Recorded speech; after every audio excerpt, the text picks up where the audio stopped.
জনবালা নিয়ে চাপা অসন্তোষ তো আছে, এবার বিজেপি শ্রমিক সংগঠনেও অসন্তোষ। চা শ্রমিকদের দাবি রয়েছে এবং বিজেপিকে ভোট নয়, না হলে মনোজ টিগ্গার প্রচারে যাবেন না জানিয়ে দিলেন চা শ্রমিকরা। রকি রয়েছে আমার সঙ্গে, রকির সঙ্গে কথা বলবো। রকি, প্রধানমন্ত্রী সফরের পর তো সমস্যা মিটেছিল, মনোজ টিগ্গার হয়ে প্রচারে নামার কথা বলেন জনবালা, 3.5 লক্ষেরও বেশি ভোটে জেতাবেন এমনটাও বলেছিলেন জনবালা।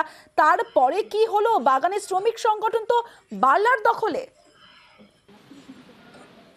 মন্ত্রী সফরের পর কিন্তু অনেকটাই শিথিল হয়েছিল, তাদের মধ্যে যে বিবাদ চলছিল জনবালা এবং মনোজ টিগ্গার মধ্যে যে বিবাদ চলছিল সেটা অনেকটা শিথিল হয়েছিল। কিন্তু সেক্ষেত্রে দেখা যাচ্ছে যে ডুয়ার্সের যে চা বাগান রয়েছে সেখানে প্রায় 118টি চা বাগান রয়েছে, যার মধ্যে কিন্তু বিজেপির চা শ্রমিক সংগঠন একাই সত্য কিন্তু আধিপত্য বজায় রেখেছে। সেক্ষেত্রে বলা চলে যে শ্রমিক সংগঠনের তরফ থেকে কিন্তু অভিযোগ রয়েছে যে মনোজ টিগ্গা যখন কোনো বাগানে প্রচার করতে যাচ্ছেন বা যে এলাকায় প্রচার করতে যাচ্ছেন সেক্ষেত্রে শ্রমিক সংগঠনের যে নেতৃত্বরা রয়েছে তাদের সঙ্গে কোনো যোগাযোগ করা হচ্ছে না, তাদের কোনো পরামর্শ নিচ্ছে না, এমনকি তাদেরকে সঙ্গেও রাখা হচ্ছে না।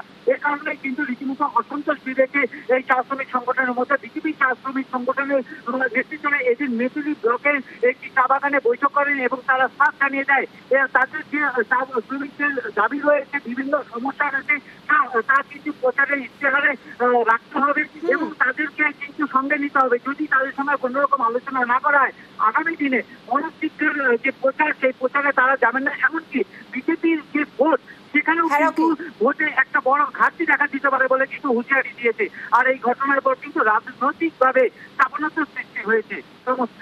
বেশ রকি, আমাদের যেটা ডিমান্ড আছে জনবালাকে কোনো পোস্টে দেওয়া হোক, 58 সালে রিটায়ার হয় কিন্তু ওটা 60 সাল করতে হবে। তো যদি অন্ধকার থাকে তা বলা সব জায়গায় লাইট লাগাই দাও, আমরা আপনাকে ভোট দিব। ওখানে যদি কুয়া থাকে না বলবে যে এখানে কুয়া বানায় দাও, আমরা তারপরে ভোট দিব। যদি রাস্তা নাই বলবে এখানে রাস্তা বানাও, তারপরে আমরা ভোট দিব। এই ডিমান্ড যদি না করে দেয় তাহলে আমরা কিন্তু ওদের সমর্থনে নাই, আমরা চিন্তা ভাবনা করবো।